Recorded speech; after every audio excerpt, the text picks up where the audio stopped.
9:10 minūtes, trešdien, 3. jūlijas, neviens tā arī neuzminēja. Labrīt, vēlreiz. Labrīt. Radios konto studijā viesos ir Kriss Noā, un viņš ir atnesis jaunu dziesmu oranžā krāsā. Krāsa ir būtiska, protams. Tieši tā. Kas tā ir par dziesmu?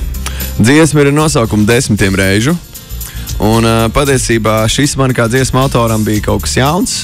Izaicinājums sev sarakstīt tādu īstu un patiesu mīlas veltījumu kādam cilvēkam, un tad šis ir mans mēģinājums izdarīt to. Tas 10 reizes, tas ir kas? Kļūdas? Nē, patiesībā tas, ka atvadas ar īsto cilvēku nekad nepietiek, un tu vari atvadīties mūžīgi, bet tik un tā viņš pietrūks, un tu gaidīsi viņu atpakaļ tādā pozitīvā nozīmē, un ja piemēram dodās prom uz ilgāku laiku, un tad 10 reizes ir kā piemērs, ka arī ar 10 reizēm nav gana. Tas ir, es saku kā tā, čau, tiekamies rīt, oi, malku aizmirs, oi, zobirsti palikt. Tā ir viena no interpretācijām, un man kā māksliniekam un arī dziesmu autoram jāļauj klausītājiem interpretēt pa savam, un tad 10 reižu man šķiet ļauj to darīt. Labi, to pēc tam. Tagad mazliet par koncertu. 7. novembris koncerts zāle Palladium.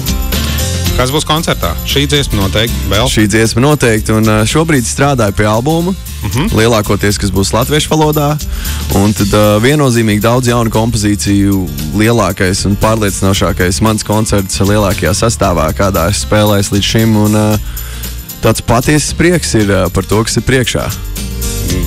Tu taču neteiks, ka būs orķestris Palladiumā. Orķestris nebūs, bet noteikti būs saksofons un vēl pāris instrumenti, kas varbūt nav tādi ierasti standarta sastāvos. Un tad, jā, kā jūs teicu, viss ir tādā radošajā plānošanas procesā, un esmu patiesi priecīgs par to, kas ir priekšā. Tātad līdz tam laikam būs gatavs albums un gatava arī visu koncertu programmu. Tieši tā, tas ir plānā, un, protams, radošie procesi var apstāties, var iet raitāk brīžiem, bet plāns ir. Kriss Noā ar dziesmu 10 reižu tieši šorīt un tieši šodien Radios konto. Paldies, ka atnāci! Paldies jums! Uz tikšanos! Radios konto!